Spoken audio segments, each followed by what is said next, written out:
then get all these bolts out. Hopefully then the whole floor will lift out and we'll have a good view of the gas tank underneath.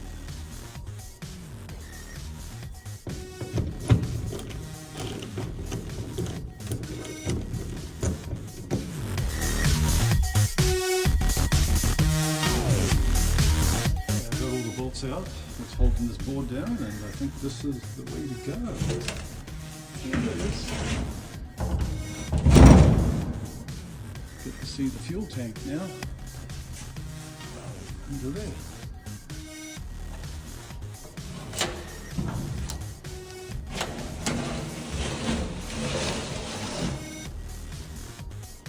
Okay, here we have the top of the gas tank exposed, and that's exactly where we want to get to, right there.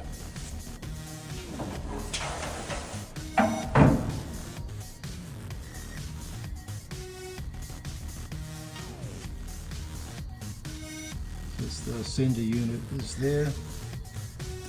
See the wires, that's the wires I tested before, they weren't working, and looks like the rats have been chewing. There's that blue wire I was looking for, it's been chewed through.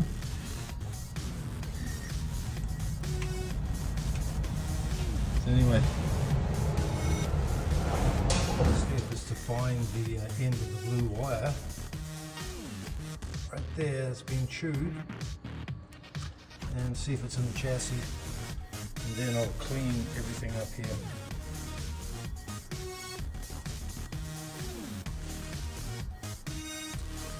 It was actually much easier to take the floor out than actually cut a hole in it, because I had a sawzall ready to go, but I'm glad I did it this way.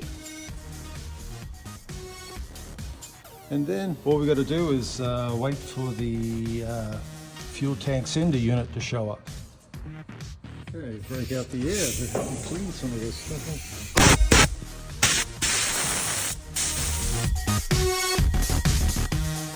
Okay, it looks a lot better now after I blew all the old leaves and dust away. So now I can see what I'm doing. Carry on, find that wire. Okay, I found the end of the blue wire. So we'll be running a new wire from this point to where it goes to the sender unit, and I found the point of the other one. This is the ground wire, will go to the other end. But before we do that, we'll test and make sure the gauge works by jumping these wires, and the gauge should move and slowly go to full.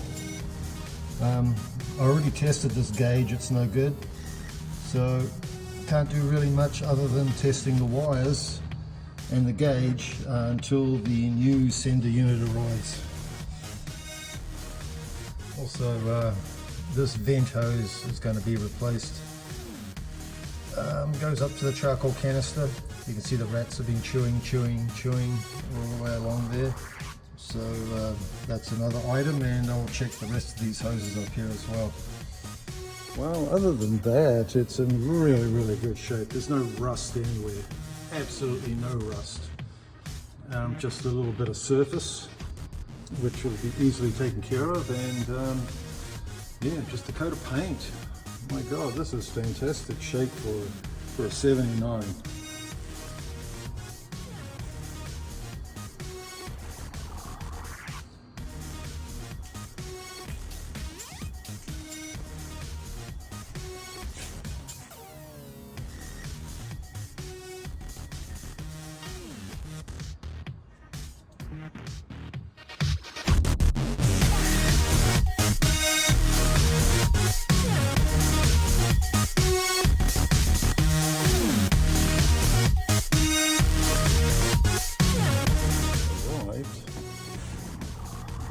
Fuel sender unit. So I will be pulling the old one out.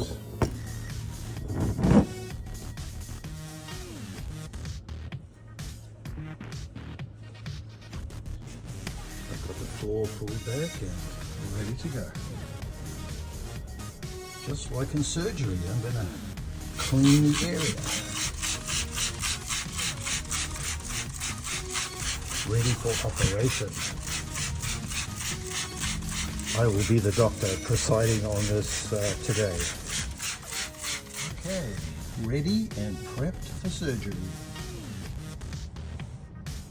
Okay, ready for surgery.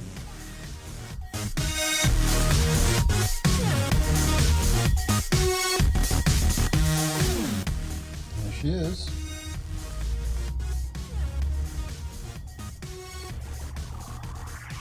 The gallbladder has been extracted. Okay, look like the same thing pretty much. Looks like the filter has been taken off, or I'll have to look in the tank and see if I can see it. Other than that, this one has a filter to stop debris. Copper float, which is good quality. And everything else looks good. New gasket and bolts, ready to rock and roll. Let's continue with this operation and put the patient back together. Ready to finish the transplant. Should have had my nurse today here help me out.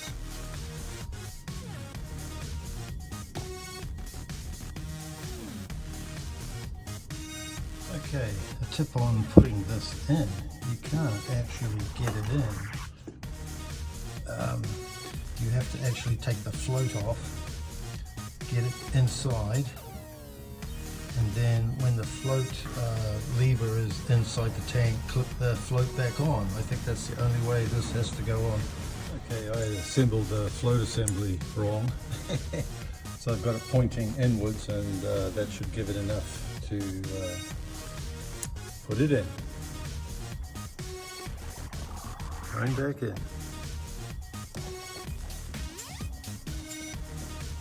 Okay, I cut the bad end off the hose.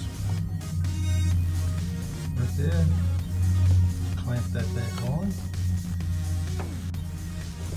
Clamp the fuel line on there. And where the rats are chewed,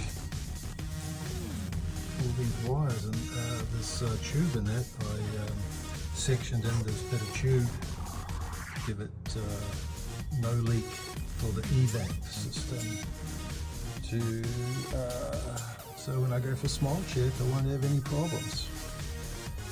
Okay, so now dealing with the wires. Okay, getting ready to fix the wires to the sender unit. I would like to use these original plugs, but I'll cut these back right there, see if it's feasible. Otherwise, use this stuff.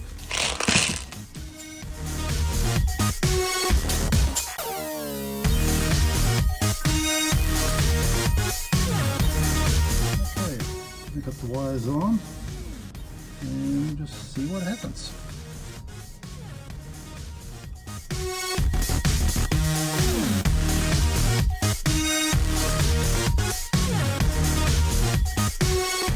Pulling the dash back out again. We still don't have fuel gauge working, so there's something wrong back there on the circuit board. So I'll get back to you.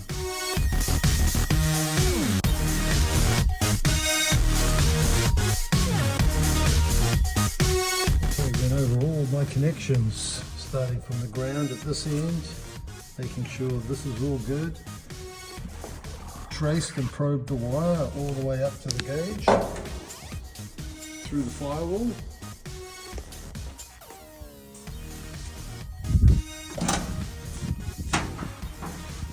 Right up to the blue black wire right there at the very top right on that float. Everything was fine.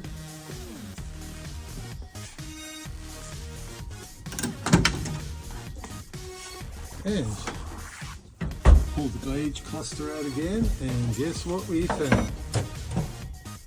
After all the probing and testing and that, the nuts that hold the gauge to the circuit board were loose and didn't have a very good connection.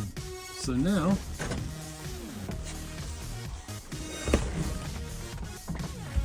turn on the key,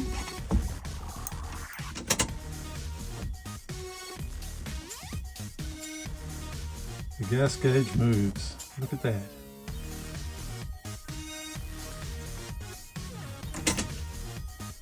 So that's with I think barely 4 gallons in there. Okay, turn the key off, it's dropping back down. So what I'm going to do is put all this back together and go down and gas up. We'll see what happens.